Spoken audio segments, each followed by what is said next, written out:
14 अगस्त को हमें क्या करना चाहिए? तो हमें किस तरह आज़ादी मनानी चाहिए? इस तरह जैसे हम मना रहे हैं। 14 अगस्त को क्या करना चाहिए? पाकिस्तान जिंदाबाद।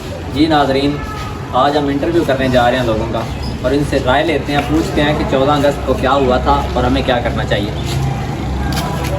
अस्सलाम वालेकुम भैया। आपको पता है 14 अगस्त को क्या हुआ था? 14 अगस्त को पाकिस्तान बना था। 14 अगस्त को हमें क्या करना चाहिए?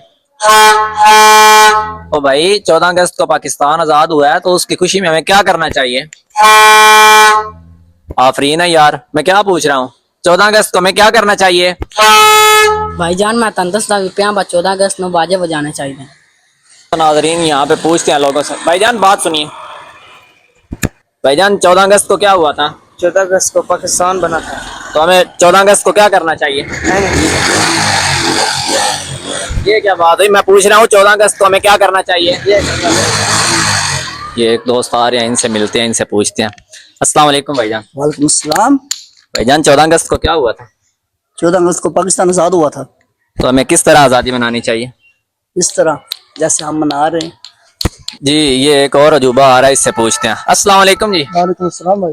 भाईजान कैसे हैं आप? अल्हम्दुलिल्लाह ठीक ठाक। तो 14 अगस्त को क्या हुआ था? जनाब पाकिस्तान आज़ाद हुआ था। तो हमें पाकिस्तान की आज़ादी किस तरह मनानी चाहिए? जिस तरह हम मना रहे हैं। आज की वीडियो बनाने का मकसद ये पैगाम पहुंचाना था कि 14 अगस्त के हवाले से हम लोग जो खराफात करते हैं, अपने बच्चों को बाजा ले दिया, किसी को बोला जनाब चलो जी मोटरसाइकिल का वो सलेंसर निकाले और गाँ गाँ करता फिरे, किसी ने जनाब क्या किया मास्क पहन लिया, लोगों को डराता फिर रहा है। ये पैगाम पहुंचाना है भाई, आज़ादी का मकसद ये नहीं है।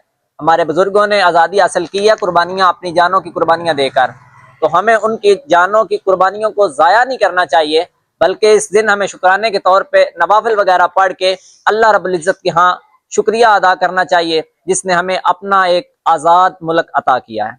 पाकिस्तान जिंदाबाद, पाकिस्तान जिंदाबाद।